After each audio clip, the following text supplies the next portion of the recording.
In that day the Lord will punish with his sword, his fierce, great, and powerful sword, Leviathan the gliding serpent, Leviathan the coiling serpent.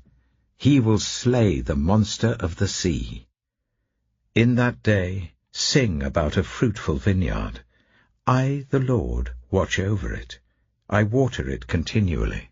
I guard it day and night, so that no one may harm it. I am not angry.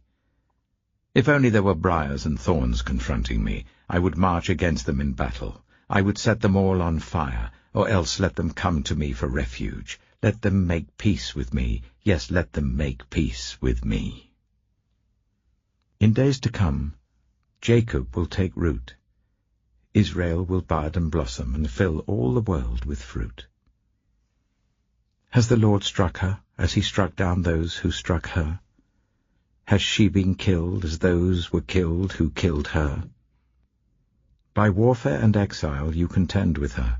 With his fierce blast he drives her out, as on a day the east wind blows. By this, then, will Jacob's guilt be atoned for, and this will be the full fruit of the removal of his sin, when he makes all the altar stones to be like limestone crushed to pieces. No Asherah poles or incense altars will be left standing. The fortified city stands desolate, an abandoned settlement, forsaken like the wilderness. There the calves graze, there they lie down, they strip its branches bare. When its twigs are dry, they're broken off, and women come and make fires with them. For this is a people without understanding, so their Maker has no compassion on them, and their Creator shows them no favor. In that day the Lord will thresh from the flowing Euphrates to the Wadi of Egypt, and you, Israel, will be gathered up one by one, and in that day a great trumpet will sound. Those who were perishing in Assyria and those who were exiled in Egypt will come and worship the Lord on the holy mountain in Jerusalem. Woe to that wreath, the pride of Ephraim's drunkards, to the fading flower, his glorious beauty, set on the head of a fertile valley, to that city, the pride of those laid low by wine. See, the Lord has one who is powerful and strong, like a hailstorm and a destructive wind, like a driving rain and a flooding downpour. He will throw it forcefully to the ground.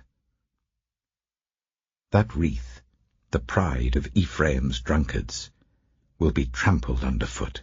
That fading flower, his glorious beauty, set on the head of a fertile valley, will be like figs ripe before harvest.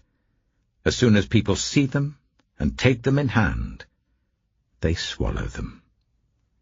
In that day the Lord Almighty will be a glorious crown, a beautiful wreath for the remnant of his people. He will be a spirit of justice to the one who sits in judgment, a source of strength to those who turn back the battle at the gate. And these also stagger from wine and reel from beer. Priests and prophets stagger from beer and are befuddled with wine. They reel from beer. They stagger when seeing visions. They stumble when rendering decisions. All the tables are covered with vomit, and there is not a spot without filth. Who is he trying to teach?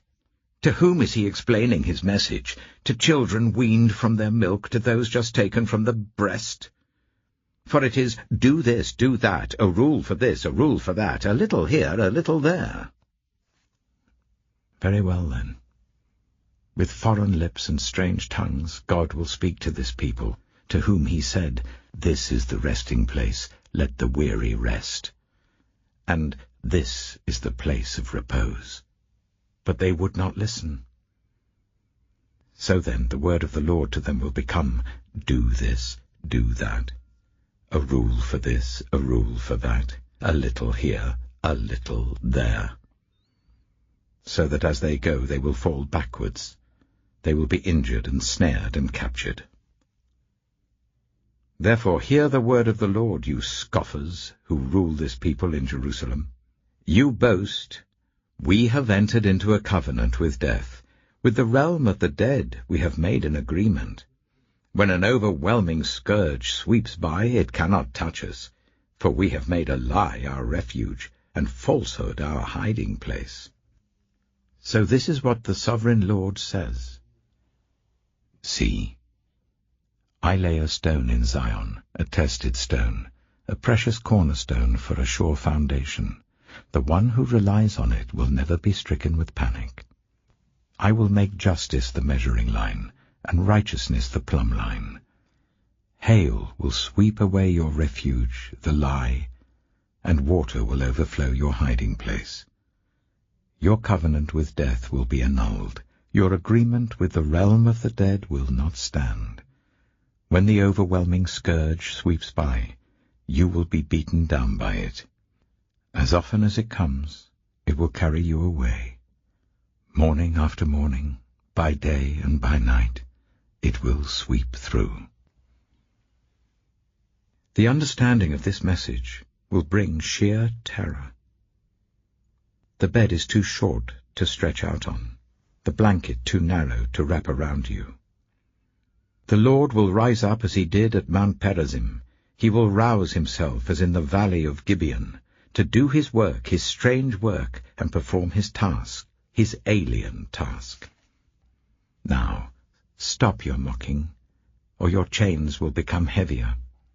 The Lord Almighty has told me of the destruction decreed against the whole land. Listen and hear my voice. Pay attention and hear what I say. When a farmer ploughs for planting, does he plough continually? Does he keep on breaking up and working the soil? When he has levelled the surface, does he not sow caraway and scatter cumin? Does he not plant wheat in its place, barley in its plot, and spelt in its field? His God instructs him and teaches him the right way. Caraway is not threshed with a sledge, nor is the cartwheel rolled over cumin. Caraway is beaten out with a rod, and cumin with a stick. Grain must be ground to make bread. So one does not go on threshing it forever. The wheels of a threshing cart may be rolled over it, but one does not use horses to grind grain. All this comes from the Lord Almighty, whose plan is wonderful, whose wisdom is magnificent.